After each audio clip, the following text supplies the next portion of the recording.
Hello there.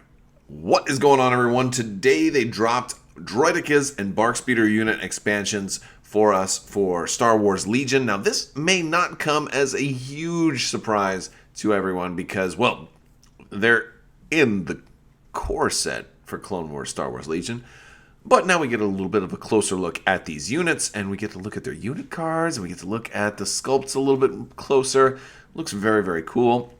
So let's do that. Let's look at this. All right, we got our BARC speeder. Now, they did say that the sidecar is optional, which is kind of weird, just because, like, it looks like on the unit card it's not optional. Also, the thing that looks weird about this is that, like, where the stand is, if you look on there, it looks like it's at the very, very back, which makes this thing seem like it's going to be really front heavy. So everybody's are going to be, like, posted here, and everybody's are going to be like, like, I feel like there's an inappropriate joke I could make about that too, but I would never do that because it's a family-friendly channel. However, in the comments, I have no control over that, folks. All right, so anyway, let's just take a look. We've got a nice little look at our BARC speeder right here. And we can see a little bit of kind of what's coming with it, and we can see a little bit of the unit card. Let's zoom in. There we go. So our BARC speeder, 75 points. It's not too expensive for a support. Not too expensive at all.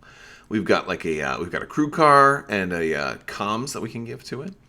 We have two weapons. We've got the DC-15A blaster rifle, which is just one single black die. But then we've also got the twin light blaster cannons, which is one of each color. Both of them are range 1 to 3. Fixed front for the second one, but the first weapon over here is whoa! I just lost my hand. The first one, this other one over here is you can shoot any direction you want, whereas this one is only fixed front. So that's cool. But you got two weapons, and you have arsenal too, so you're built in a function to be able to use them both. So out the gate, like, you don't really need anything else on this speeder. It's just it's like fully self-contained, fully functional. And what is cool about this too is, like, that one die may not seem like very much, but that's the way that you can split fire and add some extra suppression. So that's always kind of a cool idea. Plus, you have the offensive surge right here, so you're pretty likely to be able to get that. You have a pretty good chance of getting that suppression. Your speed 3 over here, speed 3, this thing's gonna fly, but you don't have the compulsory move, so it won't go super fast, but it also won't get you in as much trouble.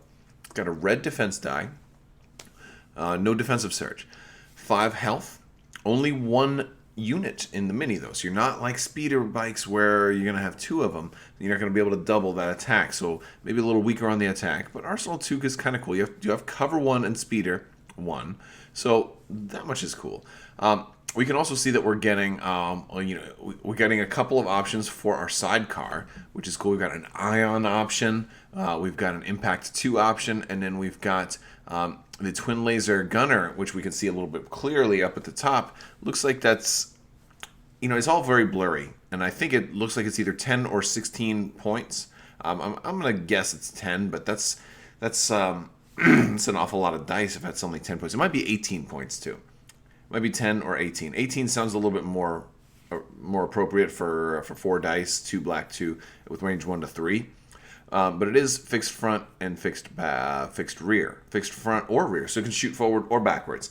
And I'm pretty sure at Adepticon, when they first kind of previewed this, they said that you would be able to flip it backwards. I don't know if that was more of like they're talking about the physical model or the mechanics of the model, but I hope it's the physical model also, because, like, if I'm shooting rear, I want to be able to turn it around and shoot backward. That would be really cool. It's not necessary, but when has necessary ever been the driving force behind what's cool?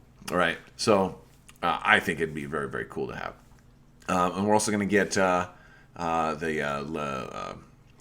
targeting comm one, which we get a better look at that in the next one. So we'll talk a little bit about that. But yeah, it looks like a nice little option. I think having a couple of different gunners there kind of gives you, a great combo with Arsenal 2. So it'll be fun. And it also looks like our twin laser gunner is reducing our maximum speed by 1 too. So we'll go a little bit slower if we've got like a heavy equipment in the clown car or in the side car. I don't know why I want to call it a clown car. It's not even anything like a clown car. I guess that would be like maybe the the tank. I don't know. The Gav for the Empire, right? That's kind of a clown car. You can pull a bunch of snowtroopers out of it.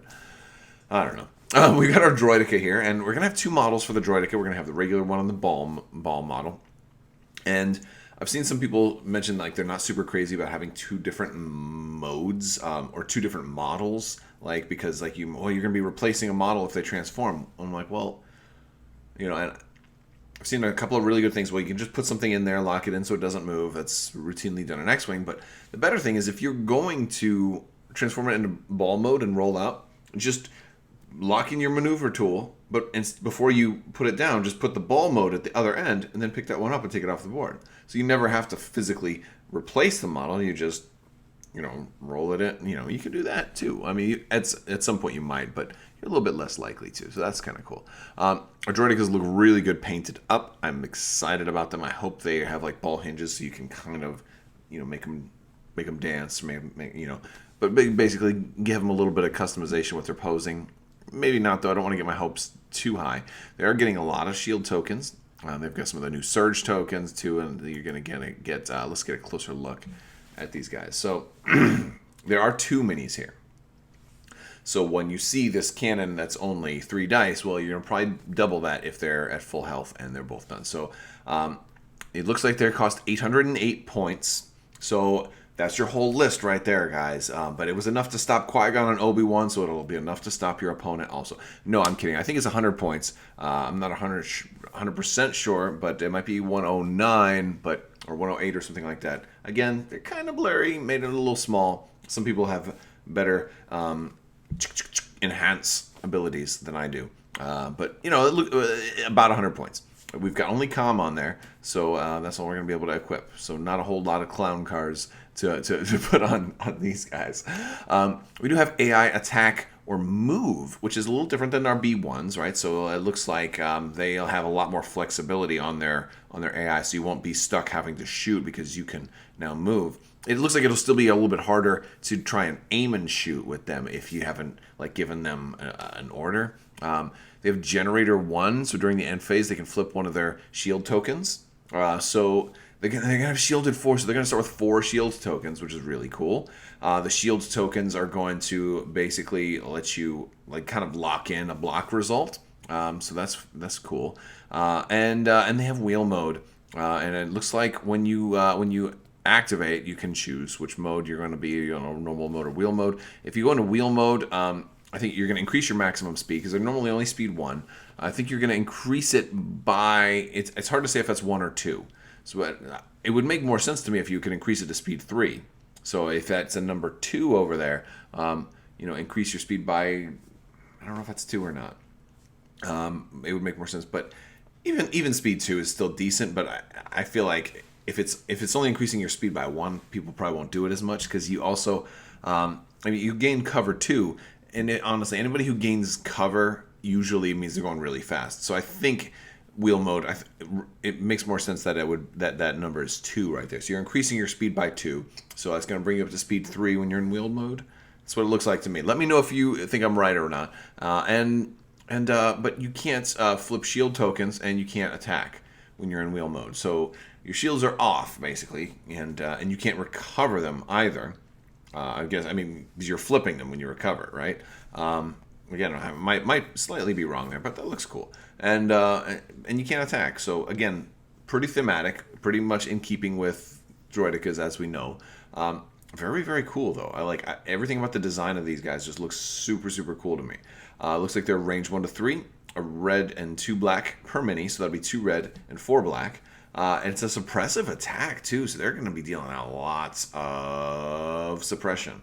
Fixed front and immune to deflect, which is like a little extra oh, that's right, the Jedi had trouble with these guys. I like that. I like that a lot. And it also looks like we're getting a linked targeting array. It looks like in placement trooper or vehicle only, you gain target 1. And that's after you're issued an order, you gain an aim token, which is really a good comm ability. Oh boy, that's pretty darn good. What do you think? What do you think? I think that's pretty darn good. I wouldn't mind using that on some ATSTs. I could see that. But then you don't get to do HQ uplink.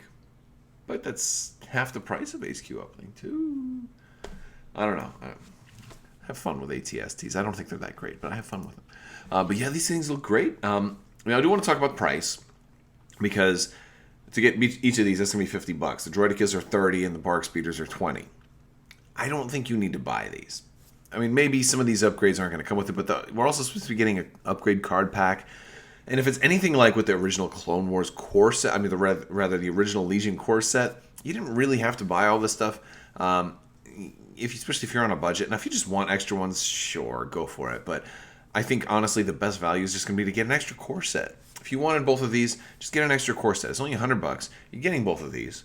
Plus, you're getting two B1 Battle Droid units, 2 Clone Trooper, Phase 1 Clone Trooper units. You're also getting Grievous, right?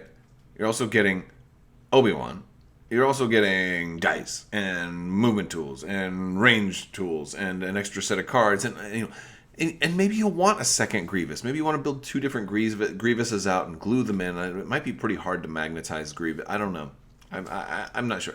It was just such a better value to get the core set in the first launch of Legion. And even though the core set in here is a little more expensive, I still see it being just a tremendously good value to just get an extra core set.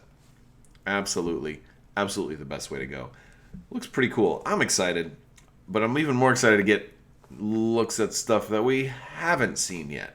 So, hey, FFG, Gen Con's around the corner. I hope you can show us a lot of new Clone Wars stuff. I want to see some Jedi. I want to see even more stuff. I want to see a Gungan army. Let's do it. Let me know in the comments what you want to see for Legion coming up soon.